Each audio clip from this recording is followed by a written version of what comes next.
All right, so you're ready to take a deep dive into paraphrasing, huh? Sounds like it.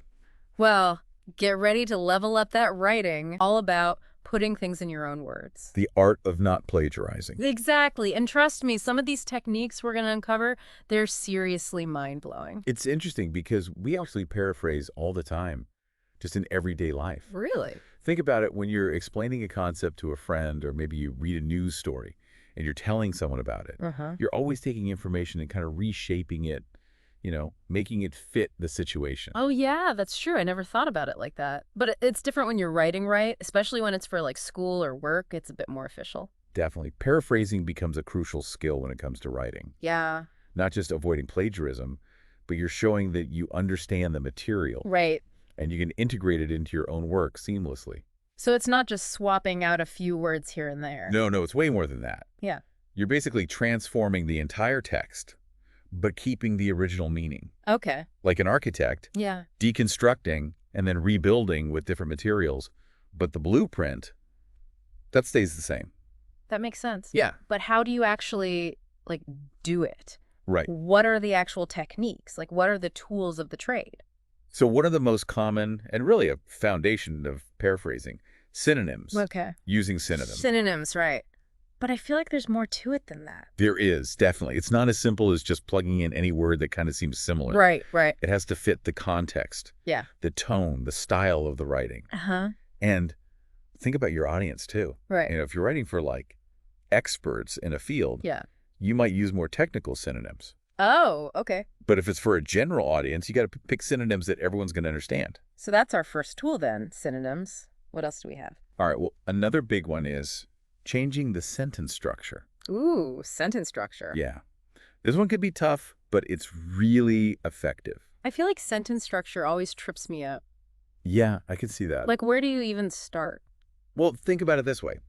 You're taking the pieces of information, Great. and you're just rearranging them to build a new sentence that says the same thing. Right. So you might change phrases, clauses, you can even split sentences or combine them, switch the subject and the verb, stuff like that. So is it kind of like you're taking a puzzle apart and putting it back together just a little differently? Yeah, I like that analogy. That's a good one. Yeah. And, with practice, you can get really good at manipulating the sentence structure. Okay. And then you can create some really clear, concise, original paraphrases. Nice. Yeah. You take a sentence that's all jumbled and long, and you turn it into something really elegant and powerful.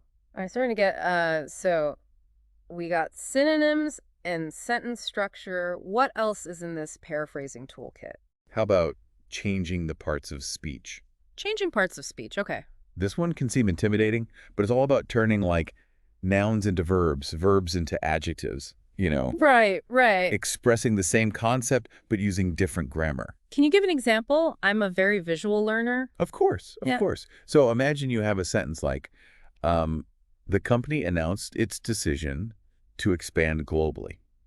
You could paraphrase that by changing announced to made an announcement. Right. So you're taking a verb and making it into a noun phrase. Okay. Yeah. Or you could change expand globally to global expansion.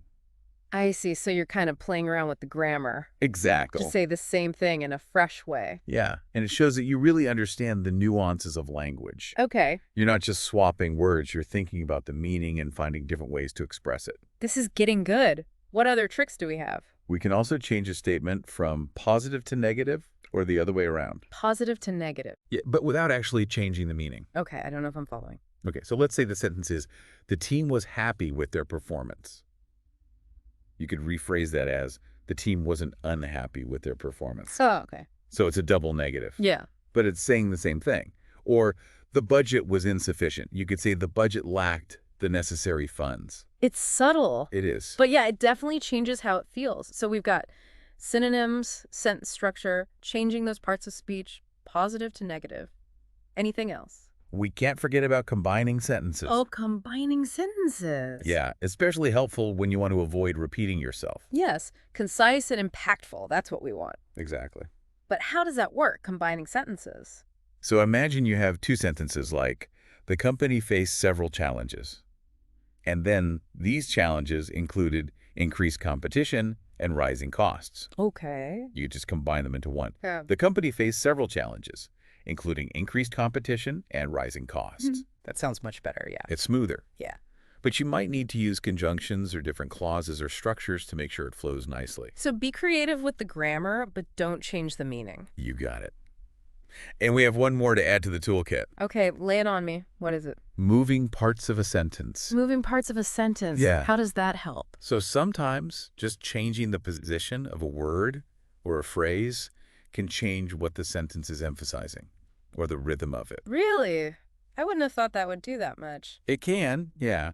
So let's say the sentence is, the concert was postponed due to bad weather. Okay. You can move that last part to the beginning. Yeah. Due to bad weather, the concert was postponed. You're right. That does sound different. Right. It's subtle, but yeah, makes a difference. Wow, we've got a lot of weapons to fight plagiarism. We do. And we're boring writing. Exactly. But how do you know which technique to use when? Is there like a secret formula? Not really a secret formula, but there is a strategy.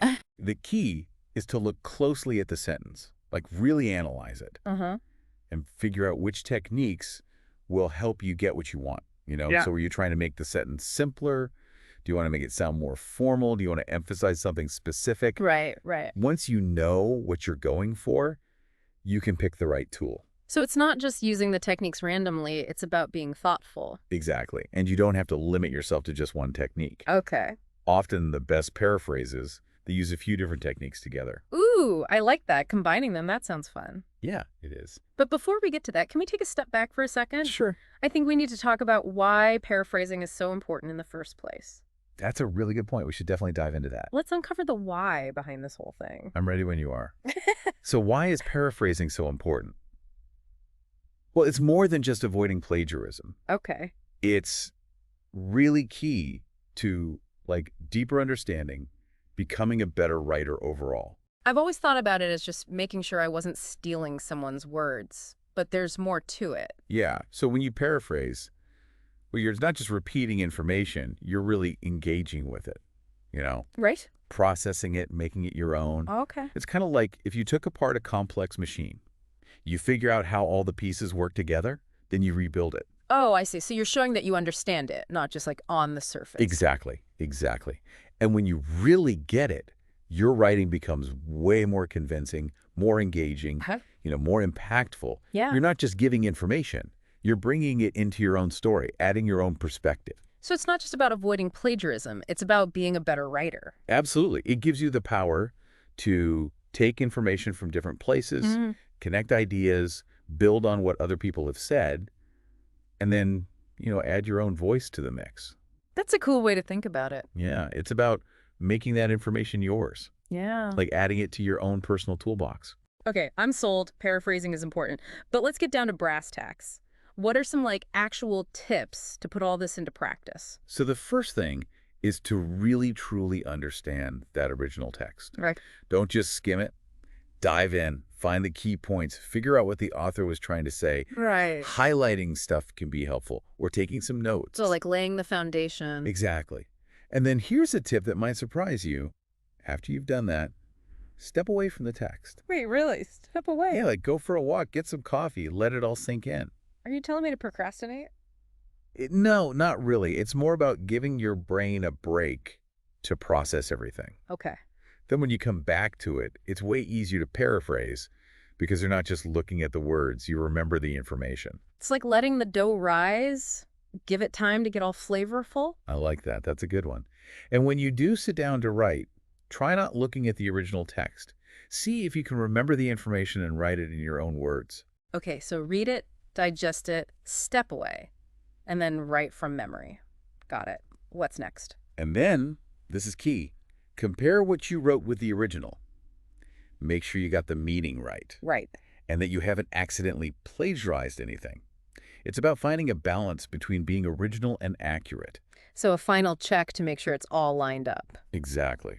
And speaking of lining things up, remember that paraphrasing toolbox we talked about? Yeah. Well, the real key is knowing which tool to use for each situation. Right. It's not just applying them randomly. Right. It's about picking the best tool for the job. But how do we know which tool is the right one? Think about the specific sentence you're working on. What's it trying to do? What's the tone? What's the style of the writing? Once you've looked at it closely, Then you can start seeing which techniques will help you do what you want with it. Maybe it's a really complex sentence and you need to simplify it, or maybe you want to make it sound more formal or emphasize a certain point. So it's about being strategic. Yes. Like analyze the sentence and then pick the techniques to get the result you want. Exactly. And don't be scared to combine techniques. Oh, Sometimes the most, elegant and effective paraphrases use several different approaches at once. like a chef, combining ingredients to make a really special dish. Ooh, I like that. Yeah. And remember, the more you practice, the easier it gets. You'll start to see all the possibilities hiding in each sentence, Yeah. and it'll be easier to choose the best techniques. This is making sense, but sometimes, I get stuck. I get it. I stare at a sentence and the words just won't come. Any advice for that? Yeah, definitely. One thing that helps is to figure out the most important words or phrases, the ones you absolutely can't change. Okay. Usually that's like the technical terms or really specific concepts. Like if you were writing about a scientific study, you wouldn't change the name of the chemical? Exactly. Those are like your anchors. Oh, okay. Once you know what those are, then you can start thinking of different ways to say the rest of the sentence. Identify the anchors, then get creative with the rest. Yep. What if you're still stuck, though? There's another trick I use. Read the sentence out loud and then explain it to someone else in your own words. So basically, paraphrasing out loud. Exactly. Yeah. Sometimes just talking it through can help you find the right words. That's a good one. Yeah. Okay, any other wisdom to share for people who want to be paraphrasing pros? Sure. Don't be afraid to use the thesaurus or a dictionary. Right. They can really help you find different words, explore options. Okay. And just remember, paraphrasing, it takes practice. The more you do it, the better you'll get. You'll feel more confident, and the words will come more easily. That's good to hear. Yeah. And you know what? As you get better at paraphrasing, you'll see your writing improve overall. Really? Yeah, your vocabulary will grow, your grammar will be more precise, and your writing will be more interesting and persuasive. So it's like paraphrasing helps you become a better writer in general. Exactly. It's not just a skill, it's a way of thinking about language and what it all means. Okay, we've covered a lot. We talked about the techniques, why paraphrasing is important, and how to use it. But before we finish up, I want to go back to something we talked about before, citing sources. Oh, yeah, that's super important. Yeah. Even though you're putting it in your own words, you still have to say where you got the information. Give credit where credit is due. Right. It's about being honest and respectful of the work that other people have done. But how do we know what needs to be cited and what doesn't? That's a really good question. A good rule of thumb is to think about whether what you're saying is common knowledge or not. Common knowledge. Yeah, that's stuff that pretty much everyone in a certain field or community knows. Okay, so if I was writing about, let's say, the history of the internet, I probably wouldn't need to cite the fact that it was invented in the 1960s. Right. Everyone knows that. Yeah. But if you were paraphrasing a specific historian's idea about how the internet developed in the early days, you would definitely need to cite that. So it's about knowing the difference between what's general knowledge and what are specific ideas. Exactly. And if you're not sure, it's always better to be safe and cite it. So we've explored what paraphrasing is, why it's important, and how to do it well. We even talked about ethics. I think we're ready for some final thoughts on this whole thing. Yeah, I think we've given our listener a lot to work with to become a master paraphraser. Wow, we've really dug deep into paraphrasing, haven't we? Yeah, we have. From the super specific techniques to, the big picture of why it matters. It's true. I mean, you've basically got this whole new set of tools now for taking any text and making it your own.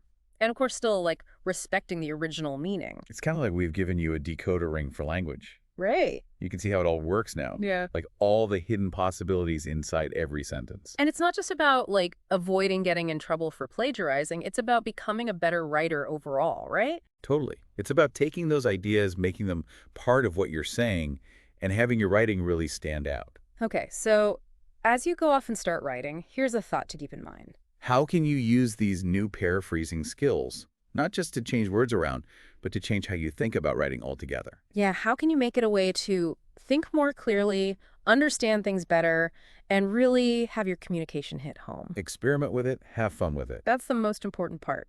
Well, thanks for joining us for this deep dive into paraphrasing. Absolutely. Happy writing, everyone.